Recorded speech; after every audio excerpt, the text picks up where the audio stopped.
வரப்போதில்ல, supreme கோர்ட்டுக்கு வரப்போதில்ல Vijayalakshmi case. எப்படி பண்ணுவார்? விஜயலட்சுமிக்கு வழக்கறிஞர் கிடையாது, அதனால இந்த கேஸு தானாக வந்து சுப்ரீம் கோர்ட்டில் டிஸ்மிஸ் ஆகி போயிடும் அப்படின்னு தான் சீமான் கணக்கு போட்டார்.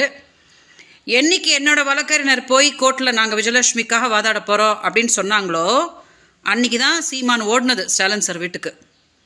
1000 தான் இருந்தாலும் நம்மெல்லாம் பங்காளிங்க, உங்கள் எதிரியை நான் பார்த்துக்கிறேன், விஜயை நல்லா அடிக்கிறேன், என்னைய கொஞ்சம் பார்த்து அடிங்க சுப்ரீம் கோர்ட்டில் அப்படின்னு போய் பம்பிருப்பான். இது கூட உங்களுக்கு தெரியலையா? 14 வருஷத்துக்கு முன்னாடி இந்த மாதிரி ஒரு அவஸ்தை வந்தப்போ தான் போய் அம்மா ஜெயலலிதாட்ட விழுந்து மான மரியாதைலாம் விட்டு நான் தெருவா போய் அவங்களுக்காக பிரச்சாரம் பண்ணுறேன், இலை மலர்ந்தால் ஈழம் மலரும் அப்படின்னு நான் சொல்கிறேன் அப்படின்னு. இன்னைக்கு வரைக்கும் அந்த ஈழம்ன்றது மலரவே இல்லை. இதை யாரும் சீமான் கிட்ட கேட்டதே இல்லை. ஸோ சீமான் என்ன தெரியுமா, விஜயலட்சுமியை கூட்டிகிட்டு வந்தது திமுக அப்படின்னு மேடையாக சொல்கிறானா. அப்போ ஸ்டாலின் சார் வீட்டில் போய் உக்காடுறானா. விஜயலட்சுமிக்கு 50,000 ரூபாய் நான் கொடுத்த மாதம் அப்படின்னு ஒத்துக்கிறானா. விஜயலட்சுமி பாலியல் தொழிலாளியா.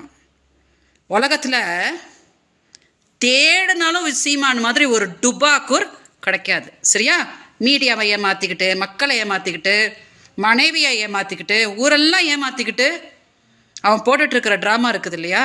நான் ஒரு வீடியோலையும் சொல்கிறேன், யாரெல்லாம் கஷ்டப்பட்டு சீமானை வளர்த்து விட்டுட்ருக்குறீங்களோ கஷ்டமே படாதீங்க.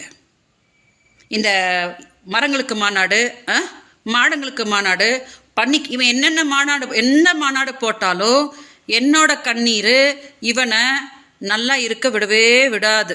ஒரு நாள் வரும் இல்லையா, ஒரு நாள் ஜட்ஜ்மெண்ட்டுன்றது வரும் இல்லையா, அப்போ சீமானுக்கு என்ன நடக்கும் அப்படின்ற மட்டும் நீங்கள் பாருங்கள். இந்த கேள்வி எல்லாரும் கேட்குறீங்க இல்லையா, ஏன் ஸ்டாலின் சாரை பார்த்துட்டு வந்தப்பறம் சீமானு இப்போ விஜயை ரொம்ப ஆமாம் சொல்லியிருப்பான், நான் உங்கள் எதிரியை நல்லா அடிக்கிறேன், என்னையை நீங்கள் ரொம்ப அடிச்சிடாதீங்க, கொஞ்சம் பார்த்து பண்ணுங்க விஜயலட்சுமி வழக்கில் அப்படின்னு சொல்லியிருப்பான். இதான் நடந்திருக்கு. ஓகே, வணக்கம்.